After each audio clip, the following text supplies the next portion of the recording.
ដឹងខ្លួនងងនៅតែពងស្នេហ៍សង្សារគេអូនដឹងទេអូនស្នេហ៍គេដូចបងស្នេហ៍ស្ងួនស្នេហ៍ជុំពាក់កម្មចិញ្ច្រាំបេះដូងផ្ដួនទូនលែងគិតពីខ្លួនគិតត្រឹមចង់មើលថែសារភាពស្នេហ៍ទាំងដឹងដែរសារភាពហើយឈឺមិនចង់លឺក៏លឺពីមាត់មាមេអូនថាបងល្អគ្រប់យ៉ាងប៉ុន្តែអូនស្រឡាញ់តែគេបានត្រឹមតែអារម្មណ៍បងប្អូនសួរខ្លួនឯងខ្ញុំជាអ្នកណាជាមិត្តធម្មតាឬជាសង្សារពេលដែលគេទៅចោលអូនតែទោះថាអ្នកអ្វីឲ្យតែចិនស្រីមានបងចងចាំផងថាមានបងស្រឡាញ់មាសមេជាយាមយ៉ាងណាស្នេហាមិនអាចទៅរួចគេថាបងឈួតខ្វះស្រីណាស់មែនទេខ្លួនល្អប៉ុណ្ណឹងដែរហេតុអ្វីស្នេហ៍សង្សារគេក៏ប៉ុន្តែធ្វើមិនទៅបើនៅស្នេហ៍អូនជាយាមយ៉ាងណាក៏ជីវ៉ាមិនព្រមស្រឡាញ់ចុងក្រោយចោះចាញ់មានតែជូនបងអូនសង្ឃឹមគេម្នាក់នោះដឹងខំហើយចែកកាយខ្លួនជុំឲ្យស្ងួនស្រង់ទាំងភ្នែកព្រោះតែគេទៀតទៅ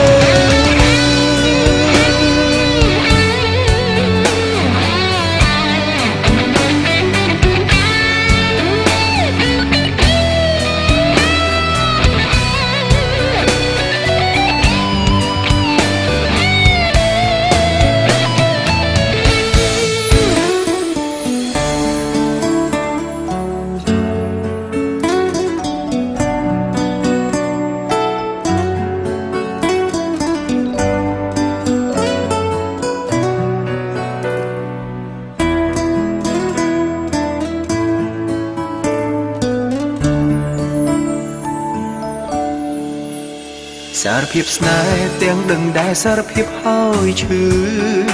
មិនចង់លឺក៏លឺពីមាត់មាមេ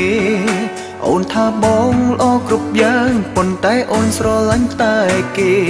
បានត្រឹមតែអារម្មណ៍បងប្អូនសួរខ្លួនឯងខ្ញុំជាអ្នកណាជាមិត្តធម្មតាឬជាសង្សារពេលដែលគេទៅចោលអូនតែទោះថាអ្នកអ្វីឲ្យតែចិនស្រីមានបងចងចាំផងថាមានបងស្រឡាញ់មាសមេជាយាមយ៉ាងណាស្នេហាមិនអាចទៅរួចគេថាបងឈួតខ្វះស្រីណាស់មែនទេខ្លួនល្អប៉ុណ្ណឹងដែរហេតុអ្វីស្នេហ៍សង្សារគេ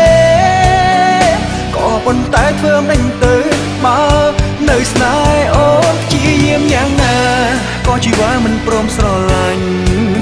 ចុងក្រោយចោះចាញ់មានតែជូនបងអូនសង្ឃឹមគេម្នាក់នោះដឹងខំហើយចែកកាយខ្លួនជុំឲ្យស្ងួនស្រង់ទាំងភ្នែកព្រោះតែគេទៀតទៅជាយាមយ៉ាងណាស្នេហាមិនអាចទៅរួចគេថាបងឈួតខ្វះស្រីណាស់មែនទេខ្លួនល្អប៉ុណ្ណឹងដែរហេតុអ្វីស្នេហ៍សង្សារគេក៏ប៉ុន្តែធ្វើមិនទៅបើនៅស្នេហ៍អូនជាយាមយ៉ាងណាក៏ជីវ៉ាមិនព្រមស្រឡាញ់ចុងក្រោយចោះចាញ់មានតែជូនបងអូនសង្ឃឹមគេម្នាក់នោះដឹងខំហើយចែកកាយខ្លួនជុំឲ្យស្ងួនស្រង់ទាំងភ្នែកព្រោះតែគេទៀតទៅជុំឲ្យស្ងួនស្រង់ទាំងភ្នែកព្រោះតែគេ